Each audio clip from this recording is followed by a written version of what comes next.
कथेचे नाव चुकीचे वळण, रॉंग टर्न. लेखक धीरज उपेंद्र राजोळे. सदर कथा ही पूर्णपणे काल्पनिक आहे. याचा कुठल्याही सत्य घटनेशी संबंध नाही. 12वी पास झाल्यानंतर सगळ्यांना एकाच गोष्टीचे टेन्शन असते, आत्ता पुढील शिक्षणाचे काय. हीच गोष्ट मला आणि शुभमला देखील त्रास द्यायला लागली होती.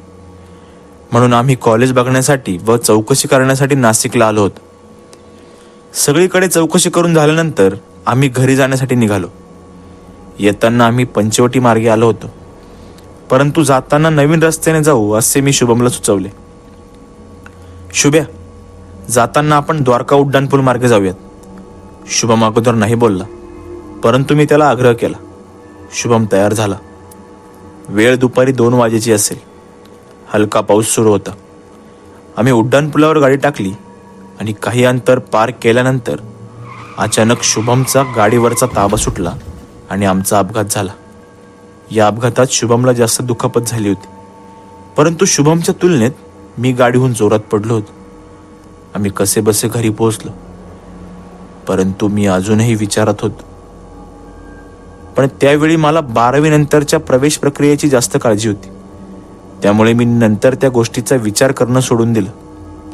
परंतु अपघाताच्या दुसऱ्या रात्री जे काही घडलं ते अंगावर शहारे आणणारं होतं. दिवस होता शनिवार. 4 वाजता अमावस्या काळ सुरू झाला होता. रात्री 8 वाजता जेवण वगैरे आटोपले. मी आईला बोललो, "ए आई, आज माझं डोकं फार दुखतंय ग." आणि हाच माझ्यासाठी काहीतरी वाईट होण्याचा संकेत होता. मी शांत झोपी गेलो. रात्री ठीक 2 वाजता मला कुणाचा तरी रडण्याचा आवाज येऊ लागला. कोणीतरी महिला मदतीसाठी मला आवाज देत होती. तो आवाज हळूहळू वाढू लागला. मी हळूच उठून दरवाजापाशी येऊन उभा राहिलो. "कोण आहे तिकडे?" तसं अचानक माझ्या पाठीमागून कोणीतरी गेल्यासारखं मला जाणवलं. मी घाबरत विचारलं, "कोण आहे?"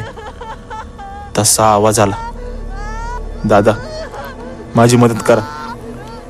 माझी मुलगी रक्ताच्या थारोळ्यात पडली हो, तिला वाचवा."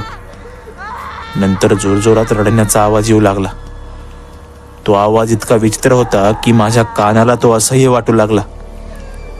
मी खोली बाहेर पडू लागलो, परंतु मी फिरून फिरून एकाच ठिकाणी येत होतो.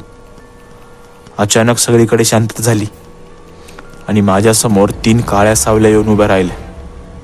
त्या इतक्या विचित्र होत्या की मी जागेवर चक्कर येऊन खाली पडलो. सकाळी सगळी घटना मी आजोबांना सांगितली. आजोबा मला गावातील दत्त मंदिरात घेऊन गेले. तेथील एक महंतांनी द्वारका पुलावरील अपघाताबाबत माहिती आम्हाला दिली. तिथे काही दिवसापूर्वी एका विवाहित जोडप्याचा त्याच्या 4 वर्षाच्या मुलीसहित अपघातात जागीच मृत्यू झाला होता आणि त्याच ठिकाणी आमचा देखील अपघात झाला.